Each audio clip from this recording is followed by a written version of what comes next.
Hello everyone, I'm Mike from the Self App, and thank you for listening to the Self App podcast. This is a show where we discuss all things good thoughts, good words, good deeds related, and interview people passionate about being their best self and who are helping others to be their best self too.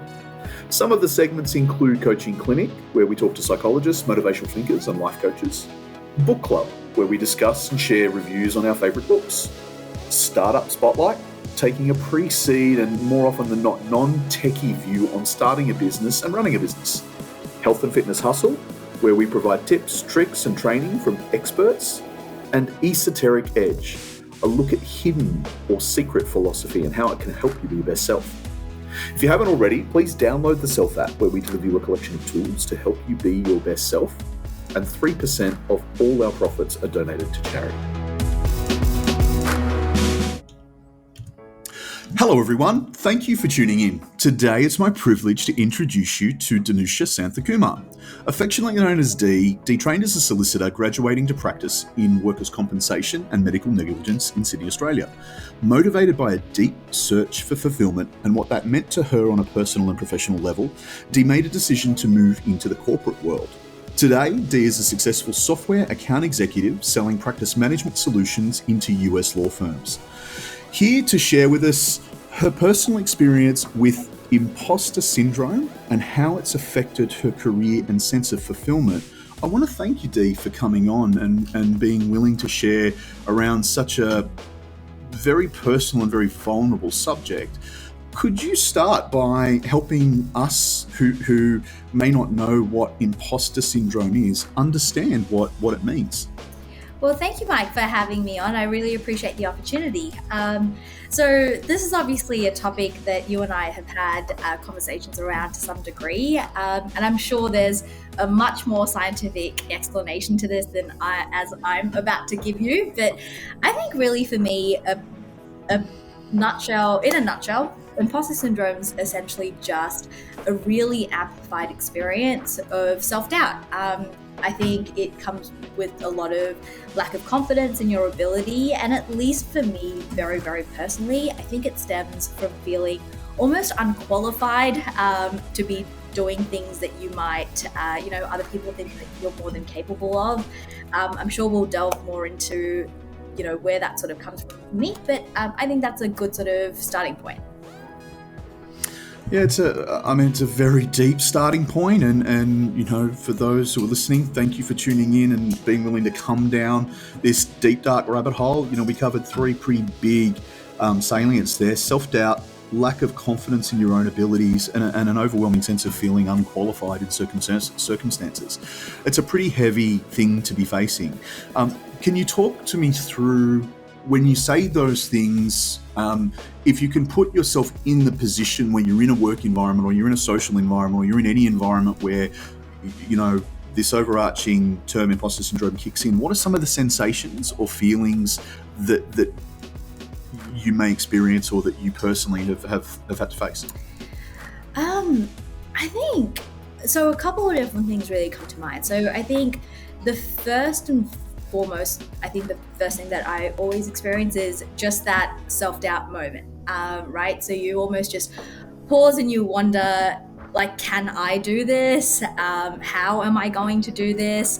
And then it kind of comes with a feeling of almost feeling like a fraud that's about to be, sort of identified as an imposter, really. And I think it sometimes kind of feels like, imagine wearing a weighted vest and sort of walking up a hill, right? Sure, you can definitely get up that hill without it, and it's much lighter and easier to do.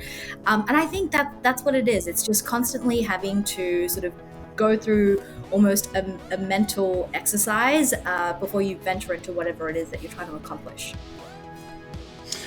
So that's really interesting for me to hear, Dee, and it really leads into my next question. As you were speaking, I was thinking about this. To me, what I synthesized from what you just said was, in many situations, it's almost like walking in with a built-in handicap, or the feeling of, an anchor that you're bringing in that potentially other people are not having in the same situations or environments. You describe it as a weighted vest, and I think that's such a brilliant axiom for this sensation. Let me ask you, how does that weighted vest that you're carrying as you're trudging up the mountain path become an adverse experience when you're approaching work? I think you would just probably find you've got a lot more effort to put towards the activity if you didn't have to do so much work on the front end.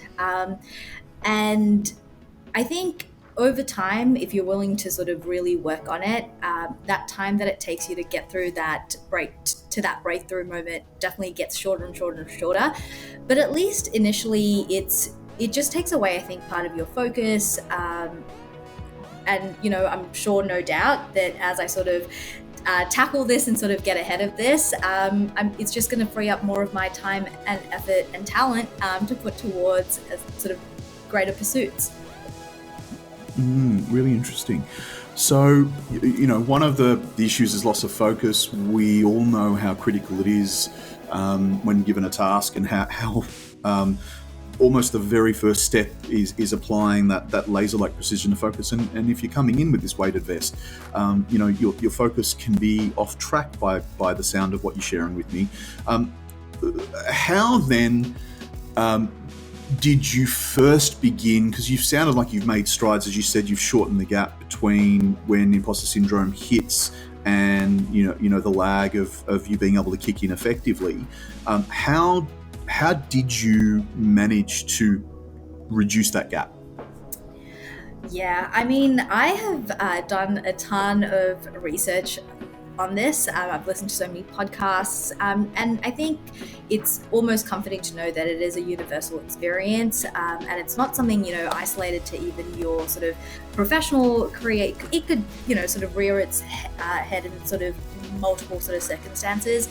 But I think for me, something that I heard that really, really resonated with me, and it's super practical. And the saying was simply, the belief comes after the work. And I think about that a lot. And I think for me, how I've applied that practically, and I'll speak specifically to work, because I think this is where that's sort of the arena in which I most experience it.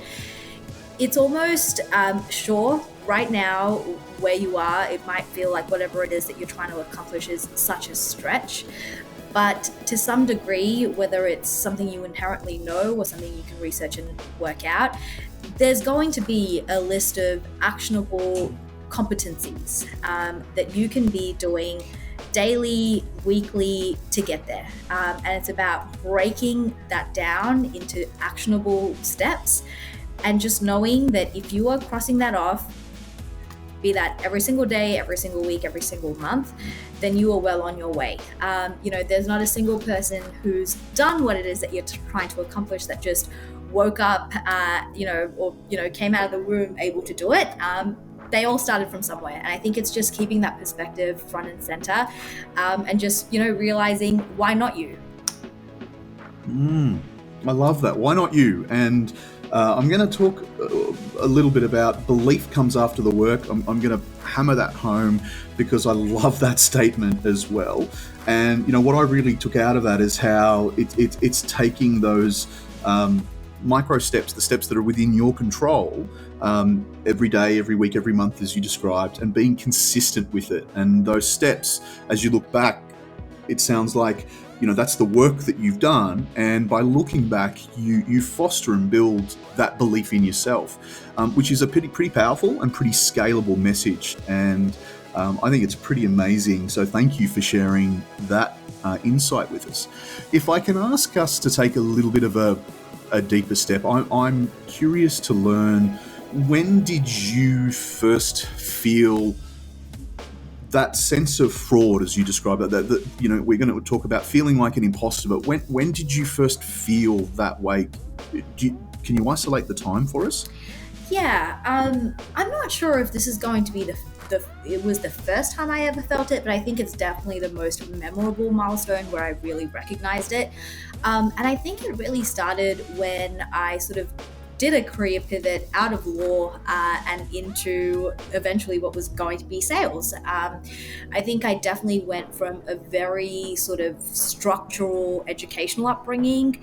If you really think about the pursuit of being an attorney, I was going to say, or being a solicitor, really you go to school, you go to university, you graduate, you do the steps, and then you're eventually on this track for those coveted partner positions or what have you. There's just almost the path is laid out for you, and if you're crossing off those milestones, then that must mean that you're qualified to move into that next step. I think a moment where you decide to leave all of that training behind and especially pursue something like sales, which is very much about learning so much of that on the go. It's almost rewiring your brain, right? You could do a ton of self-education, sure, but there's no curriculum that's set out ahead of you that's going to give you that same peace of mind or that sense of qualification for what it is that you're trying to achieve. And I think it's realizing, at least for me, that whilst what the recipe for success might look completely different, it's just finding the ability to recognize the things that you're doing every single day, and giving yourself that credit for the work that you're putting in and really enjoying that sense of achievement and not being afraid to take those steps forward. Even sometimes when it feels like you're doing it before you're fully ready or qualified to be there. Interesting. One thing that you talked about, and I'll kind of simplify this for my own thinking, is it sounded like when you moved from a highly structured environment and a very clear or certain path that had a clear process to it, and you could really see where you were going and how you were going to get there, into an unstructured, uncertain, complex environment, that was the trigger, and those are the things that really triggered you. And obviously were the fulcrum for you to then lean into yourself and ask, what's going on? Why am I feeling this way? And what am I going to do about it? Most importantly, is amazing. Can I ask, is there an aspect of imposter syndrome that may be in a structured environment? Because you mentioned it's universal, and in going out and reading, I saw some stats that were saying, in some cases, 67% of people feel this sensation of being an imposter. In other stats, it was 79%. But what that's telling me is that there's a more people than not that seem to have experiences of or with imposter syndrome or feelings of self-doubt and being a fraud. Is my question, to come back to the uncertain environments, is do other people or groups, or you may be in a structured environment, you may have what you're seeking, but is there a moment where you may meet someone who makes you feel like an imposter, or is it environmental? Like, what are some of the dynamics around that? I think it's kind of both.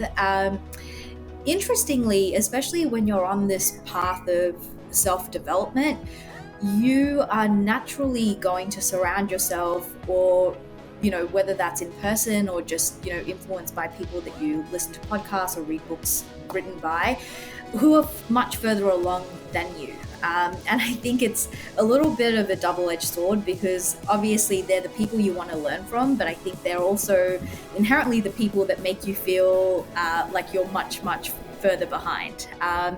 So I think that's always interesting.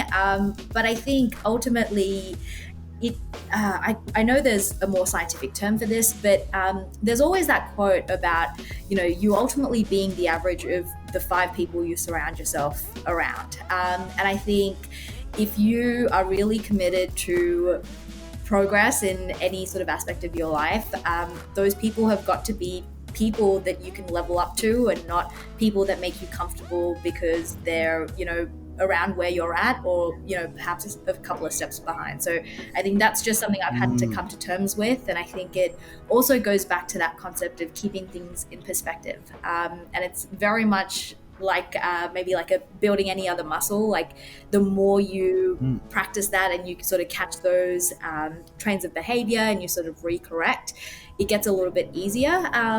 But I think it's just the way the game goes. I mean, what I love about a couple of the salients that I just picked up from that is, you sound like, and this, from what I've read, seems to be part of the imposter syndrome, is many imposters actually are high achievers, surprisingly enough, and they push themselves really hard. And I can see that in who you are and what you're about. What you just shared with us is you constantly seeking to level up, and you use your cohort, and you narrowed it down to a beautiful quote, which is you're the average of the 5 people you spend the most time with, and you actively seek that. So it sounds like you found a way of leaning in to your imposter syndrome, which ties back beautifully, as you're building this muscle, to what you shared with us earlier, which is belief comes after the work. And if you're consistent and take actionable steps, really building that muscle, it's training, you're going to find you're bringing structure and bringing certainty and bringing simplicity into what was previously an uncertain and complex environment that triggers you. So, I think that's a pretty huge insight that I'm taking away from that. So let me ask you, in a work context, this has got to be in so many ways frightening, and particularly in an environment with leadership and management. How would you suggest that leaders and managers in a work context are able to help someone who may be going through, or who definitely is experiencing imposter syndrome or signs of it? Yeah, I think this one definitely is a very personal thing, at least from my own self-awareness around what makes me tick. And I think this kind of goes back to sort of coming back to that concept of, the belief coming after the work. For me, especially, a manager or somebody who I report to, the best way that they can support me is helping me sort of level up in terms of that competency. Because and it doesn't matter, who it is that tells you this, and it doesn't matter how many times they tell you how great or amazing you are, you're not going to believe it until you see it. So for me, I need to, have somebody that's giving me those tools in my toolbox, helping me level up from a competency standpoint, helping me get the results, which is then in turn going to help me with that belief part, because I think that's the best way that I could be supported.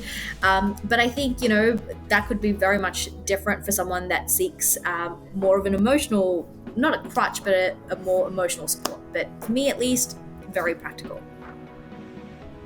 Yeah, I like it, and I think that's it's for anyone that's been a leader of people or who have had to manage people. I think that's a pretty profound way of showing actionable leadership. Is don't just tell, but don't just show, but walk with and provide the clarity, provide the structure, provide the tools to the best of your ability to help someone going through this, take those actionable steps each day, each week, each month, and provide as much structure without being, in the sense of micromanagement, because it's very clear that it's not about micromanaging or getting on the detail. You're a high performer, you know what to do. It's just about having a direction and being able to channel, all of that talent, by the sounds of things. So I think that's a pretty big takeaway for leaders who really want to lean in and help those who have that. I'm certainly going to add that into my toolkit. So thank you, Dee. Would you suggest a specific approach to having, being on the front foot with a manager or leader to receive support? Is there a way you would broach how you would like to be managed, or how that your manager can get the best way out of you? Is there a way or a tactic that you can share? Yeah, I can imagine this being a fairly daunting conversation to have with, imagine telling your boss something that you feel like might cost you a promotion, right? So it could be a very sort of sensitive and difficult conversation to have. But I think coming back to that concept of development, you really got to own your development. You've got to learn and identify those gaps in your knowledge, and you've got to identify what it is that you need to see yourself do or excel at to build that belief within yourself. So I think for me, having those conversations need to be about you going to the table with a clear agenda of, what it is you need from them, and how they can best get the best out of you. That's exceptional advice. I mean, I think if I think about being on the other side of the table and having to, I agree with you. I think it would take incredible courage for someone to risk vulnerably sharing that they need help, support, structure in a way that's not going to cost them a promotion. I think you've nailed it. Owning your own development, coming with a clear agenda, and helping your manager in many ways. Say, hey, I need help with X, Y, and Z. Can you provide as much assistance in providing that? I think that's really where you can help foster trust. You really can develop a team environment, and a manager can really step up and be a leader in that sense. So I think I'm going to take that away, and thank you for sharing. That's awesome news. So what are some of the benefits? So you sound like you're working on this every day. It doesn't sound like it's ever going to be a finished work. It's just always going to be work that you deal with. That weighted vest, maybe take a few plates out of it, but it's still there. What are some of the benefits of managing and even facing aspects of imposter syndrome, Dee? I'm going to go pretty personal with this one. I think something that is sort of at the core of like my belief system is very much this idea of potential, and I think it's, and not to sound dramatic, but I think it's the thing that probably keeps me up the most whenever I feel like I'm about to go into a quarter-life crisis. And it's just that feeling of wanting to make sure that whenever it is that you get to the end of your life, that you can look back and really feel like you gave it everything, and you didn't sit on all this unused talent or ability to do things, or you did them halfway. And I think for me, tackling imposter syndrome, or at least just being able to really, really effectively manage it, is just an extension of that. It's just being able to really free up my, time, talent, abilities to channel into worthwhile pursuits, rather than be sort of fighting a battle that's wearing me out, and sort of, making me lesser than. Amazing. I mean, I love how clearly you define that as you don't want to finish life without having given it your best shot, and that's what motivates you, and that's what drives you. And that was really my underlying question that you actually answered in listening to you there. Is there anything else, just in case I didn't capture everything, or the audience didn't capture everything? Why are you so passionate about tackling this, and why have you come on today and been so generous and vulnerable in sharing about your experience with imposter syndrome? What drives you? Why are you passionate, and why did you want to solve this? Actually, Mike, this is almost a bit of a growth exercise for me, sort of being on here, because I was for whatever reason super surprised that you'd asked, and I had a moment of, am I qualified to do this? Do I need to be a psychologist? So this is actually a version of me, very much tackling what we're talking about today, which is, I very much feel like I'm someone that is going through it. I'm definitely far from done. But I do just want to share my experience and some things that had worked for me, because I think that it exists in multiple shapes and forms, and I'd love for someone to be able to take something away from it, and live a little bit better if possible. That's amazing. Thank you so much for sharing, Dee. It's brilliant. So we're getting close to wrapping up our episode. I have learnt so much. I want to ask you, as we move out of the tunnel and towards the light, who and what are you thankful for in your life? I am most thankful, firstly, for my health and the health of my family, because you can't do much if you're dead, or otherwise sort of so definitely that. But outside of that, I'm very, very thankful to have the support system that I do. I think I have been very, very fortunate to grow up in the sort of family that I did. And in my adult life, I've been very, very fortunate to be surrounded by some amazing mentors, family, and just have some incredible opportunities extended my way. So that is definitely what I'm most grateful for. Awesome. So tell us, just before we wrap up today's call, what's the next challenge you want to conquer? I think it's definitely all going to be very career-based. And as I've now got about a year and a half of solid, software selling experience under my belt, I think I am thinking about what's next, and how I can sort of do the work necessary to scale into the next opportunity, and sort of level up, and continue to level up.